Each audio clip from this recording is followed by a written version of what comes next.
तो गाइस आज हम आपको दिखाने और एक हॉरर वीडियो, तो चलो दिखाते हैं। पुरानी हवेली हॉरर स्टोरी। कहते हैं इस दुनिया में कुछ ऐसे राज हैं जो सामने ना आए तो ही अच्छा है। इस दुनिया में कुछ शक्तियां हैं जिन्हें हम देख नहीं सकते पर महसूस जरूर कर सकते हैं। उन्हीं में एक भयानक शक्ति हर 100 साल बाद जाग उठती है। आज की कहानी उसी शक्ति के बारे में है। रिहान और नेहा दोनों ही राइटर्स थे और मुंबई शहर की भागदौड़ से थक चुके थे। दोनों ने फैसला किया कि वो मुंबई शहर से दूर एक घर ढूंढेंगे और वहीं रहेंगे। महाराष्ट्र में एक छोटे से गांव में उन्हें एक हवेली मिली और वो दोनों उसमें शिफ्ट हो गए। हवेली पुरानी थी लेकिन बेहद खूबसूरत। हवेली के मालिक की मौत हो गई थी और तब से वो खाली पड़ी थी, इसलिए वो उन्हें सस्ते में मिल गई। सब कुछ अच्छा था, पर एक दिन जब रियान अपना पुराना सामान अनपैक कर रहा था तब उसे बेसमेंट से एक आवाज आई। उसने बेसमेंट का दरवाजा खोला तो उसमें एक पुरानी रॉकिंग चेयर पड़ी थी जो बार बार एक बड़े से संदूक पर अपने आप गिरे जा रही थी। वो संदूक बहुत पुराना था और उस पर जंग लगा ताला भी था। रियान को ऐसा लग रहा था जैसे उस संदूक के अंदर से कुछ हिल रहा है। रिहान ने उस संदूक पर लगे ताले को तोड़ दिया। जब उसने वो संदूक खोला तो अचानक उसे ठंडी हवा महसूस हुई। उसके अंदर लाल कपड़े में लिपटी एक गुड़िया थी जिसके नीचे एक किताब पड़ी थी और उसके कुछ पेजेस फटे हुए थे। उन पेजेस पर लिखा था, त्रिगोरी छूना मत। ये गुड़ियां आत्माओं को आकर्षित करती है। पर रियान खुद को रोक नहीं पाया। उसने उस गुड़िया से वो लाल कपड़ा थोड़ा सा हटाया। गुड़िया की आंखें सफेद थीं और शरीर काला। उस गुड़िया में कुछ अजीब सी बात थी, इतनी कि रिहान उस गुड़िया समेत उस संदूक को ऊपर अपने स्टडी रूम में ले गया। लेकिन इस घटना के तुरंत बाद रिहान की जिंदगी पूरी तरह से बदल गई। रियान को पूरी रात अजीब सी आवाजें आती रही, जैसे कोई दर्द में चीख रहा है, उसे बुला रहा है। लेकिन जब जब वो आंख खोलता तो कमरे में उसके और उसकी वाइफ नेहा के अलावा कोई नहीं होता। एक बार रियान अपनी स्टडी में बैठा कुछ लिख रहा था कि अचानक ही कमरे की सारी लाइट्स फ्लिकर करने लगी और कुछ ही सेकंड्स में कमरे की सारी लाइट्स और बल्ब एकदम से फट गए। तभी उसे घर के बाहर किसी के जोर से चिल्लाने की आवाज आई। उसने बाहर जाकर देखा तो वहां एक काली बिल्ली बेरहमी से मरी पड़ी थी। उस दिन के बाद से रियान को हर वक्त ऐसा महसूस होने लगा था कि उनके घर में कोई और भी है। वो बेसमेंट की रॉकिंग चेयर सारा टाइम अपने आप ही हिलती रहती। हर समय रियान को चीखें सुनाई देती। उसे रात के अंधेरे में घर के अंदर मरे हुए लोगों के चेहरे भी दिखने लगे थे। वो चेहरे बेहद डरावने होते थे, लेकिन पल भर में उसकी आंखों के सामने से गायब हो जाते थे। रिहान को कुछ समझ नहीं आ रहा था, इसलिए उसने ये सारी बातें नेहा को बताई। लेकिन नेहा को उसकी बातों पर विश्वास नहीं हो रहा था। रिहान ने फैसला किया कि वो संदूक से मिली उस किताब को पढ़कर त्रिगोरी से जुड़ा राज जानने की कोशिश करेगा। रिहान सारा टाइम उस गुड़िया और उन पन्नों को पकड़कर उन्हें डिकोड करने में लगा रहता। रिहान इतना पागल हो चुका था कि वो खुद घर के आसपास के लोगों से त्रिगोरी के बारे में पूछने लगा और तब उसे किसी ने एक पंडित के पास भेजा। जब वो उस पंडित से मिला तो उस पंडित ने रिहान को कुछ ऐसा बताया जिसे सुनकर रिहान के रोंगटे खड़े हो गए।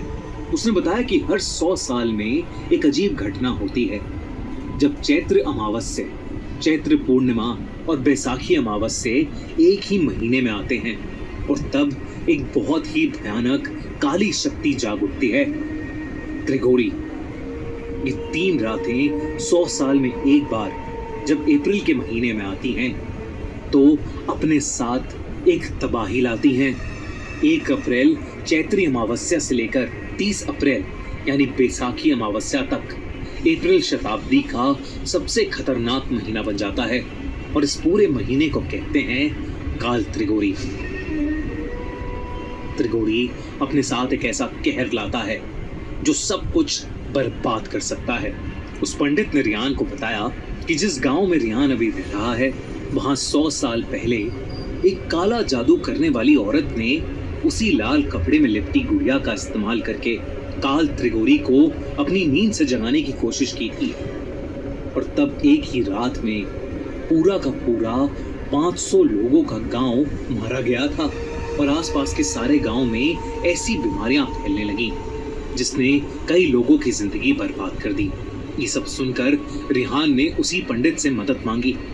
उस पंडित ने रिहान को 2 काली बिल्लियां दी और कहा कि वो अगले 2 दिन में उसके घर आएगा और त्रिगोरी को शांत करेगा।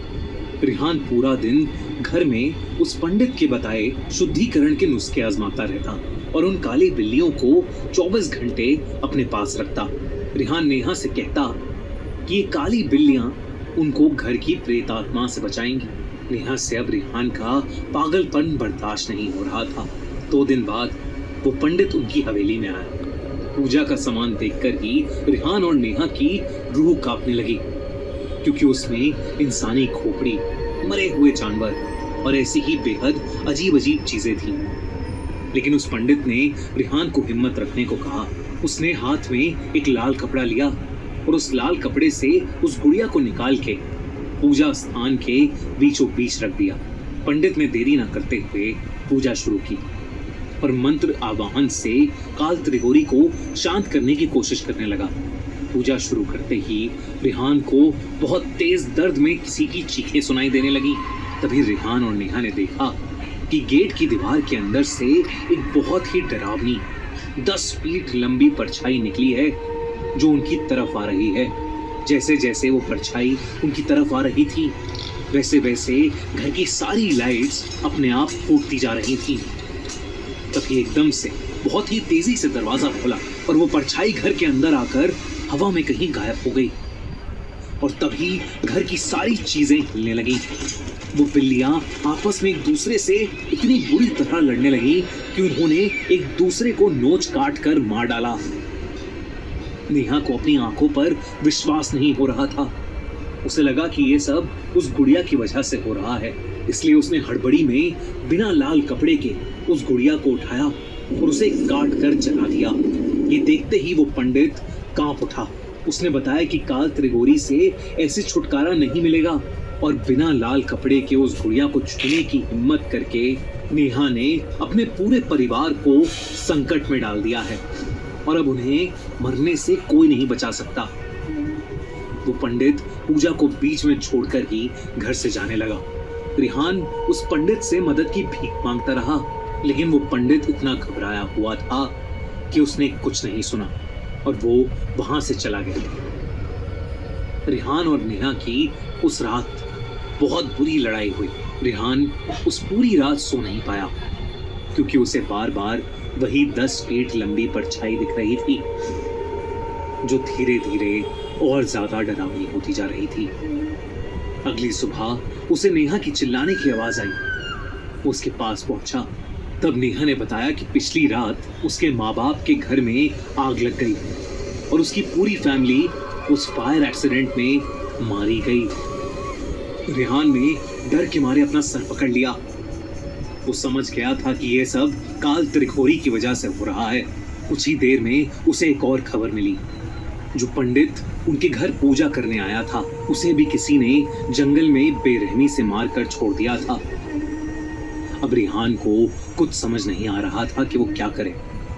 थक हार कर रिहान ने सोचा कि वो संदूक को भी जला देगा, लेकिन जैसे ही वो संदूक तक पहुंचा उसने देखा कि वो काली गुड़िया वापस से जुड़ गई है और वो उस संदूक के ऊपर बैठकर उसे देख रही है। तभी फिर से उसे नेहा के चिल्लाने की आवाज आई। जब वो अपने कमरे में गया तो उसने देखा कि नेहा के हाथ में एक चाकू है और उसके पीछे वही 10 फीट भयानक लंबी परछाई। नेहा रिहान को देखकर पागलों की तरह हंस रही थी। इससे पहले कि वो कुछ समझ पाता नेहा उसकी तरफ भागी। गांव वालों को कई देर तक उन दोनों के चिल्लाने की आवाजें आई। जब वो लोग उनकी मदद करने पहुंचे तो उन्होंने देखा कि हवेली खुली पड़ी है और हवेली की सारी दीवारों पर खून से काल त्रिगोरी लिखा है। जब गांव वाले हवेली की बेसमेंट में गए तो उनके रोंगटे खड़े हो गए, क्योंकि वो दोनों पति पत्नी घर की बेसमेंट में बेजान पड़े थे। पुलिस की इन्वेस्टिगेशन में उन्हें रियान के स्टडी टेबल पर उसकी डायरी मिली, जिसमें उसने पिछले कुछ दिनों में जो कुछ भी उनके साथ हो रहा था वो सब लिखा था। लेकिन जब पुलिस ने पूरा घर छाना तो उन्हें वहां ना ही कोई संदूक मिला और ना ही कोई गुड़िया, बस दीवारों पर बड़े बड़े खून से लिखे हुए 2 शब्द, काल त्रिघोरी। दोस्तों, आपको क्या लगता है कि क्या है काल त्रिघोरी का रहस्य, और क्या होगा जब वो 100 साल बाद वापस जागेगा? अगर आपको इस इंडियन फोकलोर लेजेंड और राज के बारे में जानना है तो देखिए नई हॉरर फिल्म काल त्रिघोरी, जो थिएटर्स में ऑलरेडी रिलीज हो चुकी है। तो डोंट मिस आउट ऑन काल त्रिघोरी। और अगर आपको ये वीडियो अच्छी लगी तो कैसा लगा वीडियो? आज अच्छा लगा हो तो इस वीडियो को लाइक करना, शेयर करना, सब्सक्राइब करना। मिलते हैं नेक्स्ट वीडियो में, तब तक के लिए बाय बाय।